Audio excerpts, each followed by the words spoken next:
All of these stories I'm about to tell you are actually from my stepfather Oleg, and I want to tell you it in first person from his perspective, because it makes it a lot easier to imagine, and that's also how he told it to me, obviously. This is a collection of stories from him, all at the same base and at the same time in his life, and to this day, he cannot explain them or why they happened. Okay, so I was conscripted into the army during the time of the Soviet Union. I was a pretty athletic man at the time, especially with track and field. I had good stamina and a good set of lungs, so I was good with physical work. I was not a scrawny stick, only good for running. Because of my stature and my athleticism, I was convinced I would end up assigned somewhere remote, where a lot of manual labor would be required, and I could put my strength to good use. This never ended up happening though.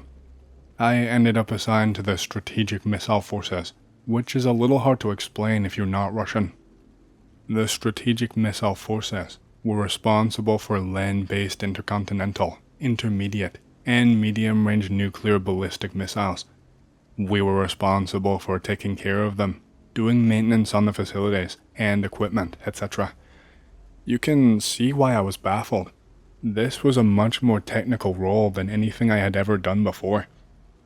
Some of these missiles, they had ranges of over 1,000 kilometers, and it seemed pretty odd to throw in new schmucks to deal with something so sensitive. When called upon, it was our duty to target enemy military structures, along with industrial ones too, and whatever else our superiors wanted destroyed. Because of this, I was very anxious a lot of the time. You would never know when you would be called into action, or when something horrible would happen. Because we were so isolated, we did not get many news updates, especially from our superiors. We would only get the papers every couple of weeks, and even then, sometimes some of the pages would be torn out, or they would have big scribbles in black marker. And so when tensions were high, we were in the dark and would then get a big shock. Even at the recruitment office, something really did not add up to me. They told me that positions in the airborne forces had somehow already been filled. This was before the full draft had even properly begun, so it should have been practically impossible. I was assigned as a sergeant at Baikonur in the Strategic Missile Forces. A lot of my service was eventful, and there was some weird hazing when I first arrived that I will not go into. This is where I'm going to get into the things that happened that I cannot explain. One of the strangest incidents began when I and two other soldiers were sent to a secured underground facility. The task that we had was simple enough. They just wanted us to lay some cable through a tunnel. The second that I descended into that tunnel, I could feel that something was wrong, and my body felt cold all of a sudden when going down. No one else said anything, so maybe they didn't notice, or maybe it was just me. We all talked a little as we went, but we stopped when we noticed just how silent it was down there. There were no sounds of rats or any other ambient noises. It was just our voices bouncing around the entire tunnel, really strangely, almost sounding different when bouncing back around. It was just much too quiet for my liking. We proceeded to unroll the cable meter by meter, checking for any fraying or loose connections. You know how cheap they can be in the military. Oftentimes, we'd have to repair replacement equipment ourselves before we could even put it to good use. We must have walked deeper into that tunnel for around an hour. Then at one point, the flashlight of one of the others went out. We waited for a while he tried to fix it, but he was taking far too long. One of the others, I will call him Z, mentioned that he and the other guy, S, had known each other for a long time. They studied together at a school and ended up serving in the same unit. Z told me that he had no idea why they had been assigned to this unit. And then he told me that something about the tunnel felt wrong. He asked me if I felt the same way, and I told him that I did. I said that we should go back and check on S, since we had not heard so much as a breath from him, and he was taking far too long trying to fix his flashlight. We had continued walking away from him while talking for quite a ways, but it can't have been that far. We set off back down the tunnel, and after around 30 minutes of walking and seeing and hearing nothing, we started to hear something. It was so strange. It sounded like a generator or some massive piece of machinery whirring up and starting to spin. It started low and sparked into a roar until the sound was just drowning out everything down there. I couldn't even talk to Z because it was way too loud to hear myself speak. I had to mouth the words and make hand signals to talk to him. I felt this weird weightless sensation in my body, and it felt like I was floating in the air, even though I could see that I was walking forward normally and without any difficulty. Then, just as quickly as it started, the sound slowed down and eventually came to a stop. I asked Z what the hell that was and if he'd ever heard that sound before. He told me not down here, that the sound of the machinery upstairs should never reach down here, that it was loud but not loud enough to travel underground.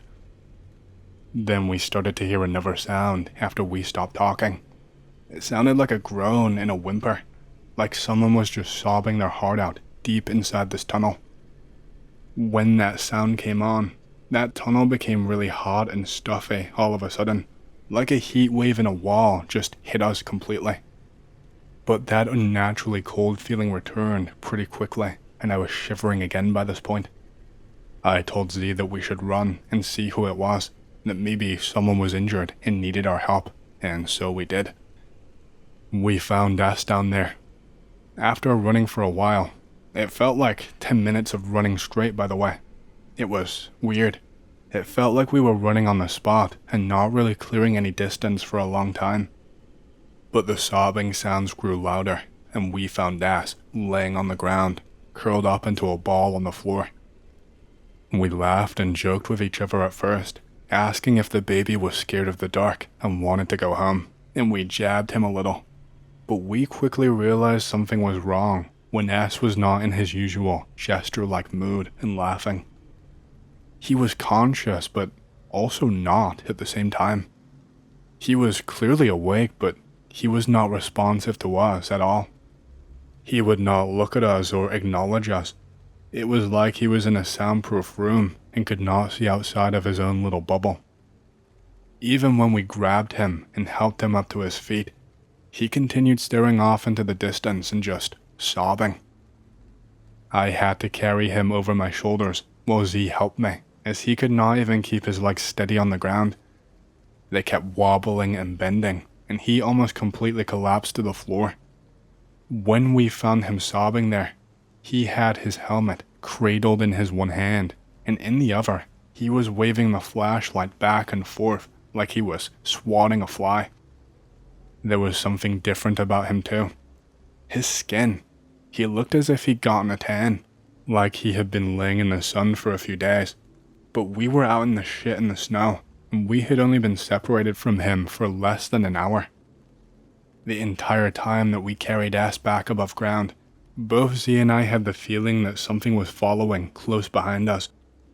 I kept thinking I could hear steps on concrete, something tapping metal, something claw-like scraping the wall, but whenever I would look and fling my flashlight across the tunnel, I would never see anything. The second that we got above ground, it was like S just broke out of his trance and just started screaming. He just kept screaming, "I can't see, I can't see," over and over again. He was eventually taken away in a medical vehicle, and I never saw him again in my time there. My work with Z after that was sparse, and we only ever really acknowledged each other with a quick hello. I learned afterwards that the documents filled out for the cable to be laid said it had already been completed hours prior, and that the tunnels were to be kept clear at all times. All personnel, aside from essential, were strictly forbade from being in the underground or even on certain parts of the facility for at least a 3-hour window. My CO apologized for the confusion and gave me a pat on the back, and that was it. No explanation, no nothing. I never really told anyone what happened to me. That was unfortunately far from my only incident in my time there. This one was actually witnessed by a few people all at once, Although later on, they changed their story and told me that I was talking nonsense or that it was just a trick of the light. More on that later though. So, it was a scheduled training exercise and a missile was being launched. I can't remember exactly what patch of land was designated for the target, only that it was obviously vacant and unused. A lot of soldiers were present as it rose in the sky. It happened at dawn, and so not everyone was present, depending on the role and the duties that they had. There was nothing unusual at first, as we watched it climbing steadily and exactly as expected. But what happened next made me shocked. Without warning, the missile seemed to deviate slightly. It was completing its sharp climb and then seemed to falter, like it actively wobbled in the sky before correcting back to its original flight path. This alone had the people around me holding their breath and having reactions. I did not even have time to process this because seconds later, the missile was just gone. It did not explode in the air or falter again. It didn't shoot off in another direction. The sky, it seemed to shimmer. That is the only way I can describe it.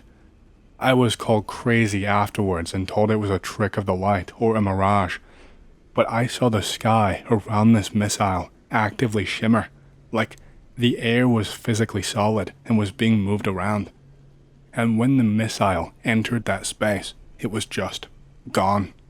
It was like it was erased from existence mid-flight. I was talking with fellow soldiers, asking them where the missile went, if they saw the weird stuff too, and they were speculating with me, wondering if we missed it because we were distracted by the wobble, that maybe the sun was too strong and blocked it, or maybe a cloud. We were pretty quickly dismissed by RCOs back to other duties, and we had to disperse quickly unless we wanted punishment. Official documents and explanations came much later. We were told that the missile had malfunctioned and crashed, and that was the cause of the wobble that we saw. That the fuel in the missile was balanced improperly or something, and that the propulsion failed mid-flight, I think is the official reason that they gave. That was bullshit. I tried to talk back, but I was warned. If you don't know the Soviet military, you don't ever want to do this. I knew to shut up if I wanted to stay safe. I tried to talk with the same people after the fact, but as secretly as I could, because I know that they saw what I saw too, because, they were speculating with me. All of their stories changed, each and every single one of them.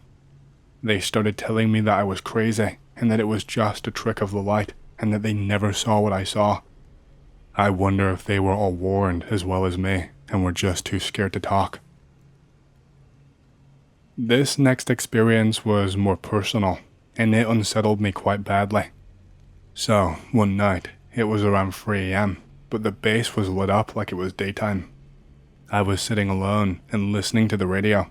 It was good because the powerful antennas would pick up broadcasts from really far away, which I could then record onto cassettes for when I was somewhere else.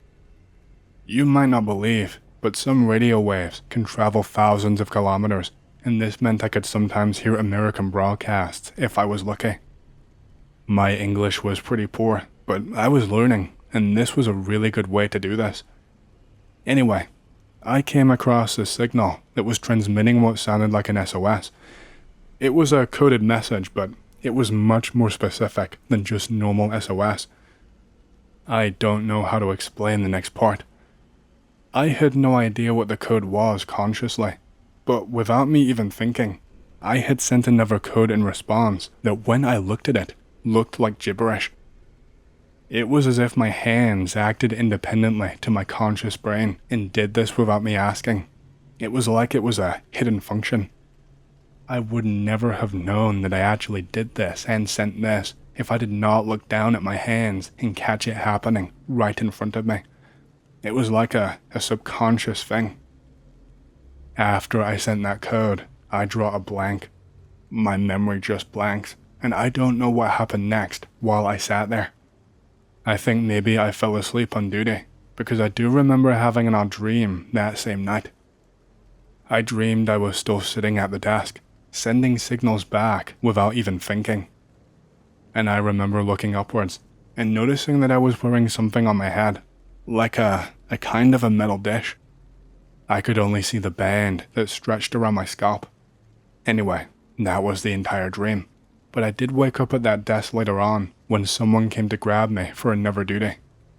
The second that I felt his hand touch me, I shot awake, but it wasn't as if I woke up from a deep sleep.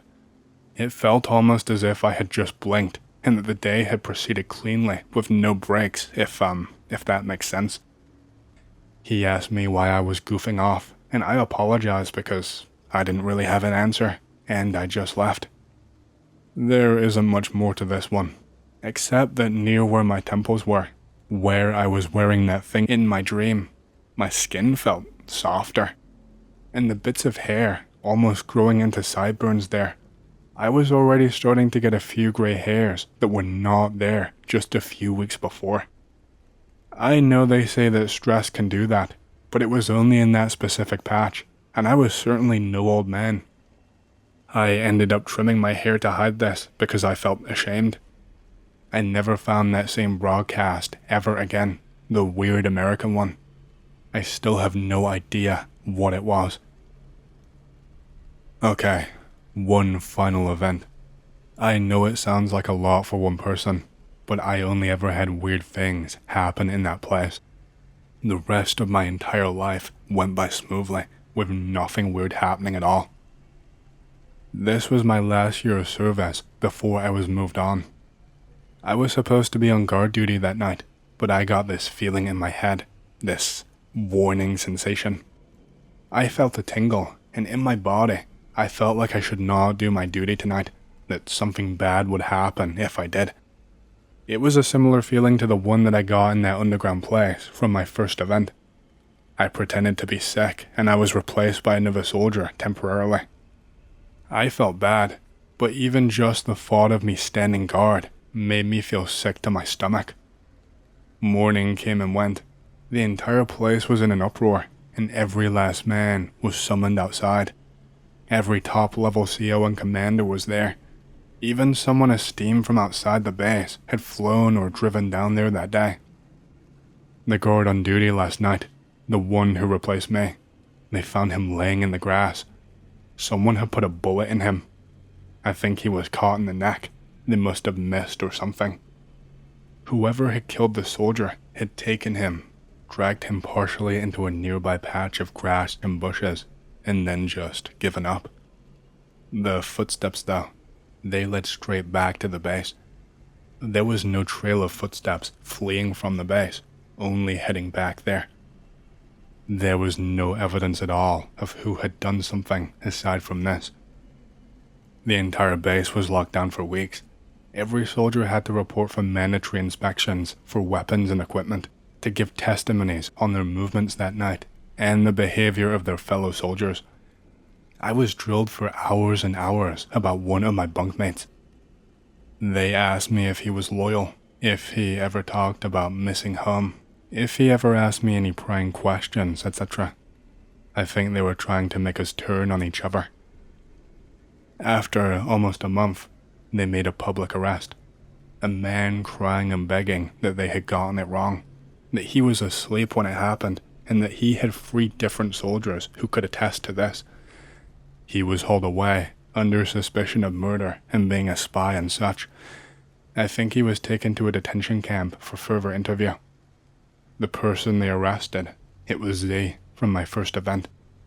I just don't believe that he could have ever done something like that. That just never made any sense to me. Not then, and not now either. This story happened to me during my senior year of high school, so around 10 years ago. I really wanted to go in the woods, and I just recently got my FID, my firearms identification card, and I also got an SKS for my birthday, which was pretty cool. I invite my only friends who also own guns along with me to go camping near the Appalachian Trail. My friend says yes, he wants to come along with. He brings a Winchester lever action in 30-30. The plan is to start up at the northern part of Massachusetts and then follow the trail south for 3 days. We brought along plenty of food and fuel, not much water, as we plan to be near rivers for most of the time. My buddy brought along a harmonica. From now on, I'll call him John. We get dropped off near where we want to start, and we start hiking. We are covering pretty decent ground for the first few hours. We slow down a bit after a quick lunch, still moving along pretty well. We stop for the night, and then set up our tent. I start the fire and boil all of the water that we collected. John cooks up some of our food and plays the harmonica for a while. We are just sitting around the fire, eating and talking. We bring up the fact that we have not seen anyone all day long. He shrugs it off. It's a bit shitty weather and kind of cold, so it's not that strange. We put out the fire and we go to bed, and we sleep with our rifles, but unloaded. We get up the next day and strike our camp. We eat cold breakfast and start hiking again. At one point, pretty suddenly, we hear loud footsteps coming up the trail behind us. They're running really quickly. We look behind us. We figure it's just a trail runner or something like that. We ready our rifles just in case. The second that we turn around, the sound stops. We're a little bit weirded out, but we continue along for a while. I realize that the woods are quiet as hell ever since we heard the running. I mention it to John. He says, "Relax, man. It's almost winter. Most things are probably just hiding away in their burrows." I decide I'm just being a pussy. I ignore the silence. We stop for lunch near a stream, and John collects a little bit of water from it. He sniffs at it to make sure it's semi-clean. He recoils away when he does. He says, "What the fuck? Anon, smell this water." I worry that he's gonna splash me in the face. I take it and smell it. Oh my god, this is awful. It smells like rotten meat and piss. We follow the stream upriver to see if a dead deer or bear fell in and is rotting away in the river. After a few minutes of walking, we come to a cave that the stream is flowing out of. John walks in right away. I'm like, "Hey, John, wait a minute, we shouldn't..." "Oh, come on and on. I've got a flashlight and I'm not gonna fall in, so let's just check the place out." I'm like, "Okay, I guess." I grab my own flashlight and my SKS. I am following John into the cave. We come to a huge-ass cliff where the water falls down. It's not really a proper waterfall, but whatever. It's smooth as hell, made of this really shiny black rock. "Alright, John, looks like we can't go any further. Let's go back." "Okay, Anon, let me just look over here. I thought I saw... Ha! Look at this, man." There is a staircase cut into the side of the cliff, barely visible unless you look straight at it. John immediately starts climbing up. I follow him, but I'm just about shitting my pants. We are about halfway up when suddenly we hear this voice. It's saying, help me," repeating the same thing over and over in the exact same tone of voice with the exact same inflection. It sounded like a broken record. The voice was really creepy. It sounded like a human voice coming through a messed up speaker. It was crackly at the edges and sort of deeper than it should be. It was an obviously feminine voice. It's coming from the top of the cliff. John shouts back up to it, "Don't worry, we're coming for you. Just hold on." I'm like, "John, wait a goddamn minute." And he's like, "What the fucking on? Are you just gonna walk away from somebody who might be stranded or hurt?" I'm like, "No, but I don't think that..." "Then let's go." He double times it up the stairs, rifle slung over his shoulder. I just keep hearing, help me," again and again. The voice is gradually getting louder and more distorted as it goes on. He's going a lot quicker than I am. That's what saves me. He gets to the top of the stairs. He shines his flashlight towards the sound and he says, "Ma'am, are you..." He suddenly stops talking. I am just a flight below the top. I can hear him walking. It sounds really jerky but steady, like a metronome or something. The steps suddenly stop. At the exact same time, the voice stops yelling for help. I just barely hear John whisper, "Of course, whatever you need." I hear a crunching noise and a sound of dripping liquid. And then I hear help me," again and again, but this time it's a different voice, and it takes me a second to recognize it. It's John's voice. I just sprint the hell away from there after hearing this. It's a miracle I did not break my neck on those damn steps. I managed to contact a friend who was going to pick us up in 2 days' time. I tell him that something got John. I am just freaking out. He calls the cops and the forest department. He tells me I have to meet them near a ranger station at a small town. I manage to get out of the woods. I meet up with the cops. I claim that a bear ate him because I know they would not believe what I actually witnessed. I get questioned for quite a while. I realize they think I might have murdered him. I finally just break down and tell this old grizzled ranger dude what really happened when we were alone. He just nods. There's some strange things that happen up in those mountains. Maybe I'll head up there soon and take care of it. I'm like, what the fuck? Is this guy serious? He smiles at me and nods towards the wall of his office at the ranger station. On the wall is a bunch of mounted skulls. They look like really messed up deer, moose, and goat heads. They have curvy horns, long jawbones, and these huge-ass eye sockets. He tells me, "Now, I'm off to go kill that bear of yours. I'll make sure them city boys know that you didn't do nothing. I'm sorry about that friend of yours." I still can't get over it, especially since about 2 weeks after that, the paper printed a story about an individual who wished to remain nameless that had taken down a rabbit grizzly not too far off the Appalachian Trail. Okay, so this is not necessarily a long story, but it still scares the hell out of me. It's not the only thing I've seen in rural West Virginia, but it's the one that hit closest to home, considering just how close it was to where I live. This happened to me approximately a few weeks ago, traveling home late at night through the Appalachian Mountains. It was a real windy road. It was real windy, curvy 2-lane roads. Just off of the roads are thick brush or drop-offs. There is nobody out here at all. The nearest town is an hour away or so. At this point, there's not even many houses nearby. I pass by a clearing after a tight curve, so I'm only going like 50 miles an hour because I'm getting pretty close to home. As I'm going, I see something in a field. The flash of the eyes when first hit. I instinctively stop because I want to see the deer. It's definitely not a deer. My bright headlights are on something now as I stop. The thing looked like it was eating on something on the ground before I hit it with the lights.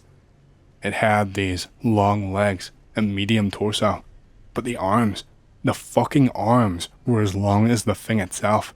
It looked really pale and hairless with these really large eyes. The thing stands up fully, and it's way, way taller than I expected. It had to be over 7 feet tall. I finally see the hands. It doesn't look like it has fingers. It looks more like it has claws. This thing is only like 30 feet away from the front of my car. Whatever it is, it starts moving towards my car as quick as hell. After a step or two, it drops down to all fours. I am shitting myself as I hit the gas and get the hell out of there. I spend the rest of the ride with one hand on the wheel and the other one holding my gun. The bad thing is, this was only like 50 miles away from my house, and it's not the only time I have seen something like this. Appalachia is just cursed. I am convinced of this. Okay, so here is the creepy story that happened to me that really just started it all for me. When this happened to me, I was just a little girl. I couldn't have been older than maybe 6 years old. It's one of my first real memories, which makes it even scarier. My dad was single, and I lived with him. My mom walked out months ago. I had not seen her in all that time. She never came back. I really struggled with the thought of my mom just up and leaving. I did not sleep well all that much. I would toss and turn throughout the night for many hours, and I wouldn't get all that much sleep at all. One night, I wake up, and it's about 11 p.m. There is a full moon outside. I decide to look at the big moon in the sky until I got sleepy. I am looking outside the window. While I'm looking, I can see a man in a suit standing in the parking lot, right in front of my apartment complex. I look directly at him, and when I do, he looks back up at me. I can see his grin, even though his face was in the shadows. I feel this horrible sense of fear. I just completely black out while standing at the window. I have no memory of what happened. I just full on blacked out. Lots of time passed by while I was standing there. When I finally came back to, this thing was standing at the window. Only for a little while, and then I blacked out again and it was gone.